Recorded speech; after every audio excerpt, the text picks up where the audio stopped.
Hello everyone, welcome to channel learn with ease. आज का topic है हमारा फाइनेंशियल स्टेटमेंट्स विद एडजस्टमेंट्स का, जिसमें हम सॉल्व करेंगे क्वेश्चन नंबर 1 को। ये वो चैप्टर है जिसमें आप समझोगे कि वो कौन सी ट्रांजैक्शन है जिसकी आपको फाइनेंशियल स्टेटमेंट में एडजस्टमेंट करनी होती है। वो कौन सी मिस्टेक्स है जिसको आपको रेक्टिफाई करना है फाइनल अकाउंट्स बनाते हुए। तो ये है आपका चैप्टर 22 डीके गोयल बुक से। शुरू करते हैं आज का लेसन। आपने ट्रायल बैलेंस के चैप्टर को पढ़ते हुए देखा था, दो तरह की मिस्टेक्स होती है। एक है जो ट्रायल बैलेंस को अफेक्ट करती है और दूसरी जो ट्रायल बैलेंस को अफेक्ट नहीं करती। तो जो ट्रायल बैलेंस को अफेक्ट नहीं करती, जैसे कि error of omission, error of commission, compensating error, error of principle, error of posting in wrong account, ये वो मिस्टेक्स हैं जो आपकी फाइनेंशियल पोजीशन को राइट नहीं शो करेगी। तो उसी चीज को आपको रेक्टिफाई करना होता है। रेक्टिफाई करके फाइनल अकाउंट्स में आपको उसका इफेक्ट लाना होता है। तो उस इफेक्ट को लाने के लिए आप क्या एडजस्टमेंट एंट्रीज पास करोगे, तो वही सब सीखेंगे इस चैप्टर में, और साथ के साथ सॉल्व करते जाएंगे क्वेश्चंस को। जैसे जैसे हम आगे बढ़ेंगे, क्वेश्चन सॉल्व करेंगे, एक एक पॉइंट हमारा क्लियर होता जाएगा। तो आज है आपका क्वेश्चन नंबर 1, जहां पर रघुनाथ जी की बुक्स के बैलेंसेस दिए गए हैं, जिसे लेकर के आपको trading and profit and loss account और बैलेंस शीट बनानी है 31 मार्च 2019 को। एंड में आपको कुछ स्टेटमेंट्स दी गई हैं जिसको लेकर के आपको एडजस्टमेंट्स करनी है, एडजस्टमेंट एंट्रीज बनानी है और पोस्ट करनी है। आपको उसका इफेक्ट लेना है फाइनल अकाउंट्स में। किस तरह से करोगे इसे बिना मैसअप करे हुए, जल्दी से किस तरह से इसको कंप्लीट करोगे? तो देखो, आपको जो ये अकाउंट्स दिए गए हैं जिसको आपको इफेक्ट में लेना है फाइनल अकाउंट्स बनाते हुए, आप उन सभी को पहले मार्क कर दोगे। जैसे बिल्डिंग अकाउंट, जिसपे आपको डेप्रिसिएशन लगाना है, सैलरीज, आउटस्टैंडिंग सैलरी करनी है आपको, वेजेस है, फायर इंश्योरेंस प्रीमियम है, मशीनरी है, और आपका रेंट एंड टैक्सेस है। तो ये सभी अकाउंट्स हमने मार्क कर लिए हैं जो आपके इनसे इफेक्ट होने वाले हैं, इन ट्रांजेक्शन से इफेक्ट होने वाले हैं। तो किस तरह से करोगे? देखो, सबसे पहले आप अपने दोनों फॉर्मेट तैयार रखोगे, trading and profit and loss account और बैलेंस शीट का। अब जो जो अकाउंट आपके पास आता जाएगा, आप उसके नेचर के अकॉर्डिंग जिस अकाउंट में ये पोस्ट होना है, वहां पर आप इसको पोस्ट करते जाओगे। जैसे कि ओपनिंग स्टॉक है आपका ट्रेडिंग अकाउंट में आता है, तो सबसे पहले आप ऊपर लिखोगे खर्चे वाली जगह पर, डेबिट साइड पर लिखोगे ओपनिंग स्टॉक और अमाउंट आ जाएगी 12,000। उसके बाद परचेज दिया गया है, तो परचेज भी आपका खर्चा है, ट्रेडिंग अकाउंट में आता है, और इनर कॉलम में लिखोगे 40,000 रुपए, क्योंकि अभी आपको इसमें से परचेज रिटर्न अमाउंट लेस करनी है, अगर हमारे पास आगे वो अकाउंट का बैलेंस आता है तो। इसके बाद आपके पास सेल है, सेल है वो भी ट्रेडिंग अकाउंट में इनकम वाली साइड पर आता है, और आप इनर कॉलम में लिखोगे 86,000, क्योंकि इसमें से भी आपको सेल्स रिटर्न के अमाउंट को लेस करना है। अब है आपके पास डिस्काउंट, जिसका बैलेंस है आपका क्रेडिट। तो ये है आपका डिस्काउंट रिसीव, जो आप परचेज पे रिसीव करते हो, डिस्काउंट पेमेंट करते हो। तो ये आपका आएगा प्रॉफिट एंड लॉस अकाउंट में इनकम वाली साइड पर, क्रेडिट साइड पे लिखोगे 400 रुपए। इसके बाद सेल्स रिटर्न आपकी क्या है? डेबिट बैलेंस है, लेकिन आप इसको ट्रेडिंग अकाउंट में सेल्स में से लेस करोगे 6,000 रुपए। अब आपके पास नेट सेल्स की वैल्यू आ जाएगी 80,000 रुपए, ये आप आउटर कॉलम में लिखोगे। इसके बाद बिल्डिंग है, रेड मार्क्ड है, ध्यान से करना इसको पोस्ट। बिल्डिंग आपकी एसेट है जिसे आप बैलेंस शीट में लिखोगे। बैलेंस शीट में आप लिखोगे बिल्डिंग, और इनर कॉलम में लिखोगे उसकी वैल्यू 50,000 रुपए।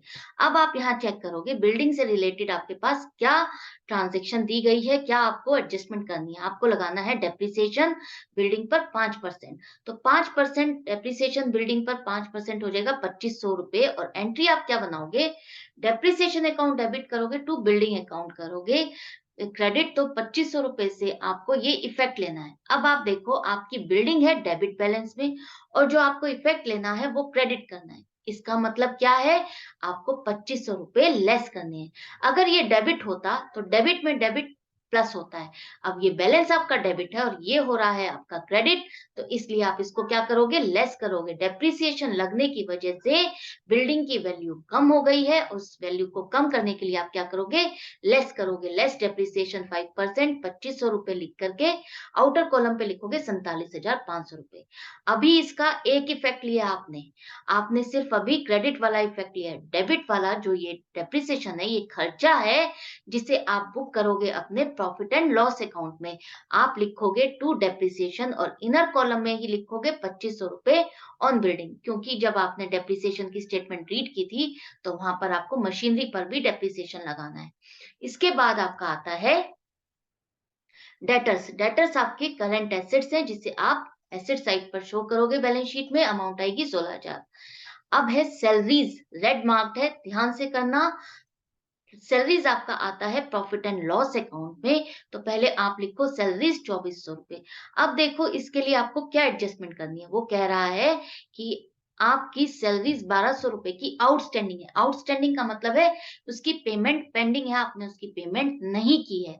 तो यहाँ जब आप सर्विसेज किसी की ले चुके हो और आपको उसकी पेमेंट करनी है, तो ये खर्चा आपके इसी फाइनेंशियल ईयर से रिलेटेड है, तो आपको इसका इफेक्ट अपने अकाउंट्स में लेना होगा। और ये खर्चा है इसलिए आप इस खर्चे को ऐड करोगे।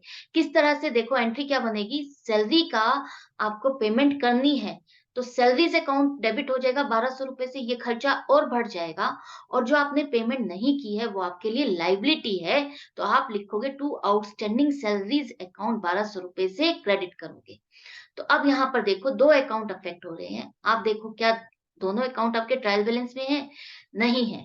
आपके पास सैलरीज का है तो सैलरी का अकाउंट डेबिट हो रहा है और ये अकाउंट भी डेबिट हो रहा है। इट मींस आप क्या करोगे, डेबिट में डेबिट करना है तो ऐड करोगे आउटस्टैंडिंग सैलरी 1200 रुपए, क्योंकि ये खर्चा है और खर्चा ही और बढ़ गया है तो आप ऐड करोगे और आउटर कॉलम में लेके जाओगे 3600 रुपए। जितने भी एडजस्टमेंट एंट्रीज आप करते हो उनका इफेक्ट दिखाने के लिए आपको इस तरह से इनर कॉलम में लिखना बहुत जरूरी है, तभी आपका क्वेश्चन कंप्लीट माना जाता है और आपको फुल मार्क्स मिलते हैं। अभी आपने इसका सिंगल इफेक्ट लिया है, सैलरी अकाउंट जो डेबिट है उसी का इफेक्ट लिया है, लेकिन अभी जो आउटस्टैंडिंग सैलरीज है इसका इफेक्ट लेना मत भूलना। ये है आपकी लाइबिलिटी जो आपकी शो होगी बैलेंस शीट में, और बैलेंस शीट में लिखोगे आप सबसे ऊपर करंट लाइबिलिटीज है, ये अमाउंट आएगी 1200 रुपए। यहाँ पर आप 3600 रुपए मत लिख देना गलती से। जिस अमाउंट से जिस अमाउंट से ये क्रेडिट हुआ है उसी अमाउंट से ही आप इसको करोगे। अगर ये हमारे पास ट्रायल बैलेंस में होता तो हम उस अकाउंट में ऐड कर देते, लेकिन नहीं है। ये आपने नया अकाउंट बनाया है और नया अकाउंट बनाया है तो आप उसी अमाउंट से करोगे इसको। नेक्स्ट है आपका ऑफिस एक्सपेंसेस। तो ऑफिस एक्सपेंस आपका आएगा trade profit and loss account में, आप नीचे लिखोगे अमाउंट आ जाएगी 1200 रुपए। उसके बाद आपका वेजेस है, वेजेस रेड मार्क्ड है, ध्यान से करना। तो वेजेस आपका 10,000 रुपए है, ट्रेडिंग अकाउंट में आएगा, ट्रेडिंग में आता है आपका वेजेस। इनर कॉलम में लिखोगे क्योंकि इसमें आपको एडजस्टमेंट करनी है। कौन सी एडजस्टमेंट करनी है, आपको 2,000 रुपए की आउटस्टैंडिंग वेजेस है उसकी एडजस्टमेंट करनी है। किस तरह से करोगे, आपने वेजेस की सर्विसेज ले ली है, वेजेस के लिए लेबर ने काम कर दिया लेकिन आपने उसकी पेमेंट नहीं की है, तो पेमेंट उसकी ड्यू है, इसका मतलब ये खर्चा आपका इस फाइनेंशियल ईयर से रिलेटेड है, इसलिए आप इसको ऐड करोगे। ऐड करने के लिए क्या करोगे, इसके लिए एंट्री हो जाएगी आपकी wages account debit 2000 to outstanding wages account 2000, क्योंकि ये लाइबिलिटी है आपकी, इसलिए आप आउटस्टैंडिंग वेजेस अकाउंट को क्रेडिट करोगे। अब वेजेस डेबिट हो रहा है और वेजेस अकाउंट ही यहाँ पर भी डेबिट हो रहा है, तो डेबिट और डेबिट हो रहे हैं तो आप इसको ऐड कर दोगे आउटस्टैंडिंग वेजेस 2000 और आउटर कॉलम पे ले आओगे 12,000 रुपए। अब आपको आउटस्टैंडिंग वेजेस जो रह गया है ये आपका बैलेंस शीट में जाएगा, लाइबिलिटीज में शो होगा आउटस्टैंडिंग वेजेस, अमाउंट आएगी 2,000 रुपए। नेक्स्ट है आपका परचेज रिटर्न। परचेज रिटर्न आपका ट्रेडिंग अकाउंट में आएगा, परचेज में से लेस होएगा तो लेस परचेज रिटर्न लिखोगे 4,000 रुपए और आउटर कॉलम में नेट परचेजेस आ जाएगी आपकी 36,000 रुपए। इंटरेस्ट, इंटरेस्ट आपका क्रेडिट हो रहा है, इट मींस ये इनकम है, इनकम आ रही है तो आप प्रॉफिट एंड लॉस अकाउंट में दिखाओगे क्रेडिट साइड पर, इनकम वाली साइड पर 800 रुपए। ट्रेवलिंग एक्सपेंस आपका प्रॉफिट एंड लॉस अकाउंट में आएगा, ये आपका इनडायरेक्ट एक्सपेंस है, अमाउंट आ जाएगी आपकी 400 रुपए। अब है fire insurance premium, red marked है, इसका मतलब इसमें हमको एडजस्टमेंट करनी है। ये खर्चा है आपका जो कि आपका प्रॉफिट एंड लॉस अकाउंट में आएगा, इनर कॉलम में लिखो 800 रुपए। अब देखो क्या एडजस्टमेंट आपको इसको करनी है, प्रीपेड इंश्योरेंस है 200 रुपए। प्रीपेड इंश्योरेंस का क्या मतलब है, जब आप बिना सर्विस लिए किसी चीज के लिए पेमेंट पहले ही कर देते हो तो वो हो जाता है आपका प्रीपेड इंश्योरेंस, एक तरह से ये आपकी एसेट है।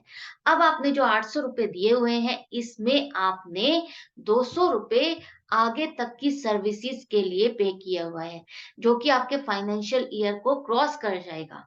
मतलब कि 31 मार्च के बाद आपको इसकी सर्विसेज मिलनी है और उसकी पेमेंट आपने पहले कर दी है। तो जब वो आपके फाइनेंशियल ईयर से रिलेटेड नहीं है ये पेमेंट, तो आपको क्या करना होगा?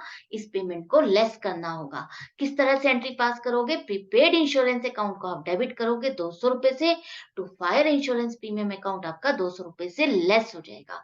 और जो प्रीपेड इंश्योरेंस है ये आपकी एसेट है।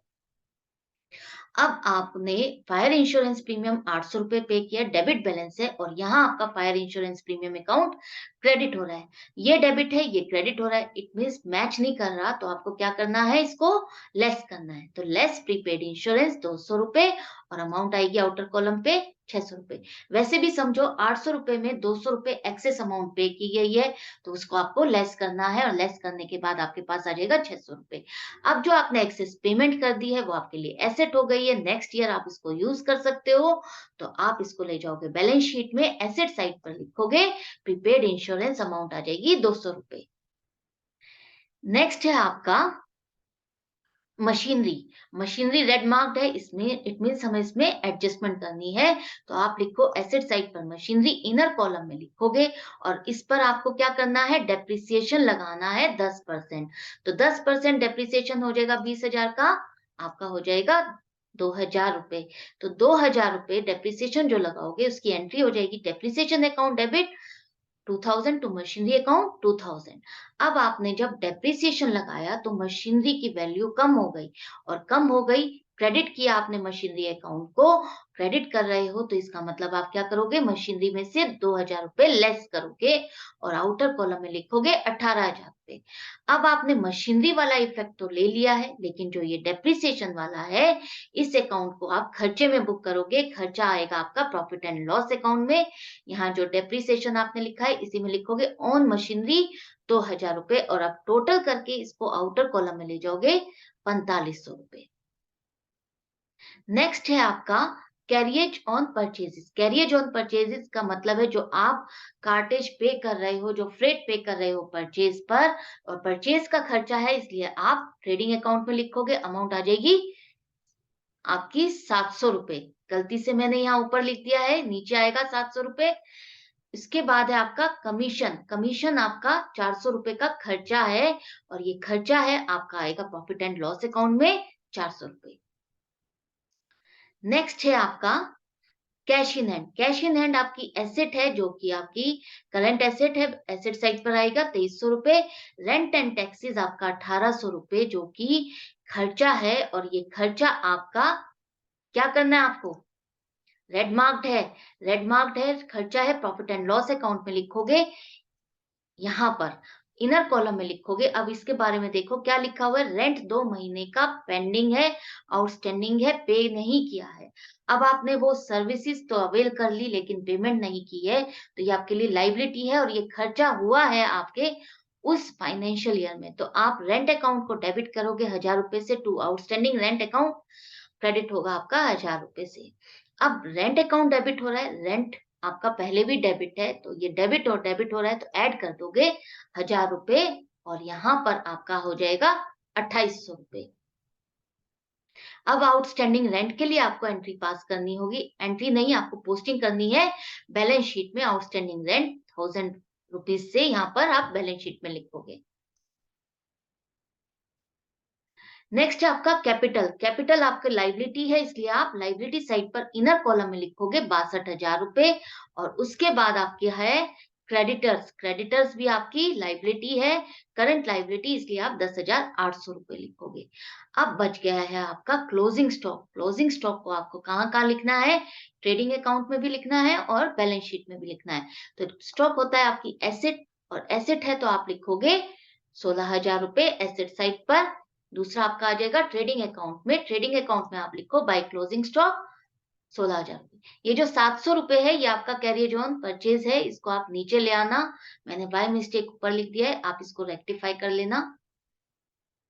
इसके बाद अब आपकी बारी आती है टोटल करने की। हमने सारी पोस्टिंग कर ली है, अब आप करोगे टोटल। देखो मैंने यहाँ कैरिज ऑन परचेज को करेक्ट कर दिया है। अब आप इसको करोगे टोटल। सबसे पहले टोटल करेंगे हम ट्रेडिंग अकाउंट का टोटल करते हो तो आपके पास आता है इनकम साइड का 96,000 टोटल और अमाउंट आता है एक्सपेंस का 60,700 रुपए। माइनस करने के बाद आपको मिल रहा है प्रॉफिट। प्रॉफिट आएगा आपका gross profit transfer to P and L account 35,300 रुपए। अब यहाँ पर जो प्रॉफिट आ रहा है, अब आपका ट्रेडिंग अकाउंट कंप्लीट हो गया है तो इसलिए आप एंड में टोटल लिख दोगे 96,000। इस प्रॉफिट को अब आप पी एंड एल में ट्रांसफर करोगे प्रॉफिट है इनकम वाली साइड पे लिखोगे 35,300 रुपए।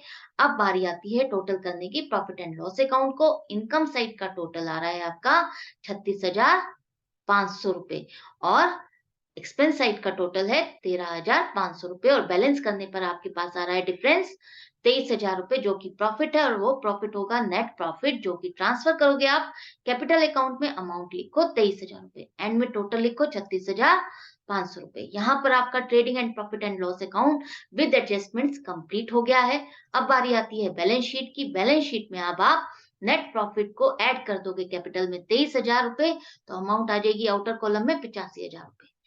अब बारी है आपकी टोटल करने की लाइबिलिटी और एसेट साइड की। देखते हैं क्या दोनों मैच करते हैं। आपने लाइबिलिटी साइड का टोटल किया तो आ रहा है 1,00,000 रुपए, एसेट साइड का टोटल किया वो भी आ रहा है 1,00,000 रुपए। इसका मतलब ये दोनों मैच कर गए हैं। हमने क्वेश्चन को बिना मैसअप करे, बिना मिस्टेक करे एक ही बार में कंप्लीट कर लिया है। आई होप ये आपको अच्छा लगा होगा, समझ में आ गया होगा और ये तरीका आपको बहुत स्मूथ और इजी लगा होगा।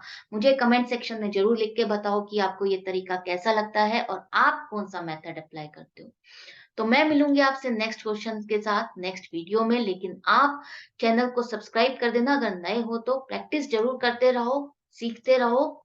अगर आप मुझसे ऑनलाइन क्लास चाहते हो तो मुझे व्हाट्सएप कर सकते हो 9212666015 पर। Goodbye and take care.